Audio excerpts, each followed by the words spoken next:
Quatrième leçon, nous entamons avec la période des patriarches, Genèse chapitre 11 à 13. Les patriarches de la Bible représentent les générations d'Abraham, d'Isaac, de Jacob et de Joseph. Abraham naquit dans la ville d'Ur, située au nord de Bagdad en Irak. Les archéologues ont déterminé que sa date de naissance est à peu près en l'an 2025 avant Jésus-Christ.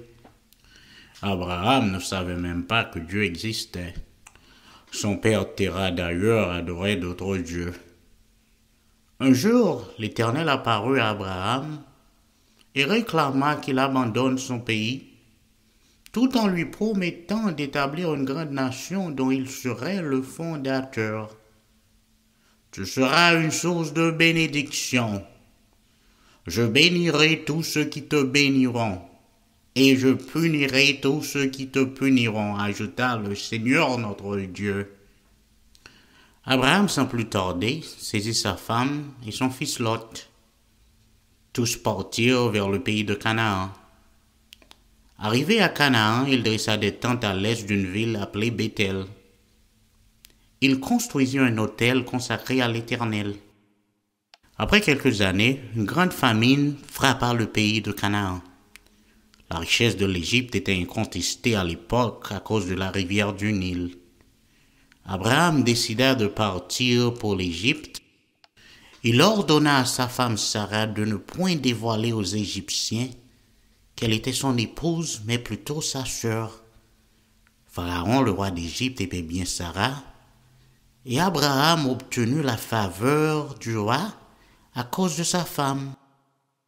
Du bétail et des serviteurs lui ont été octroyés. L'Éternel, par contre, frappa Pharaon avec de grandes plaies à cause de sa relation avec la femme d'Abraham.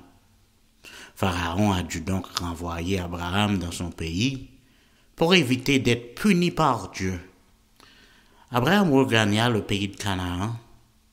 Il devint riche en or, bétail et avait une multitude de serviteurs. Il se sépara de son fils Lot, qui se dirigea vers la ville de Sodome. Dieu apparut de nouveau à Abraham et lui proposa de changer son nom, qui était Abram, à Abraham, et le nom de sa femme, Saraï, à Sarah. Sarah était âgée de 90 ans lorsqu'elle engendra son premier fils, Isaac. Abraham avait aussi un autre fils de sa servante Agar, nommé Ismaël. Dieu promit à Abraham d'instituer une alliance avec lui et son fils Isaac, et promit de multiplier leurs générations, de leur accorder la prospérité, et enfin de bâtir une nation dont ils seront les patriarches. Mesdames et messieurs, nous voici arrivés à la fin de cette quatrième étude. Vous savez bien que cette émission vous avait été apportée par Faith in God Ministries et votre serviteur zélé, Marc Nader. Restez bien à la prière et à la semaine prochaine pour une autre étude.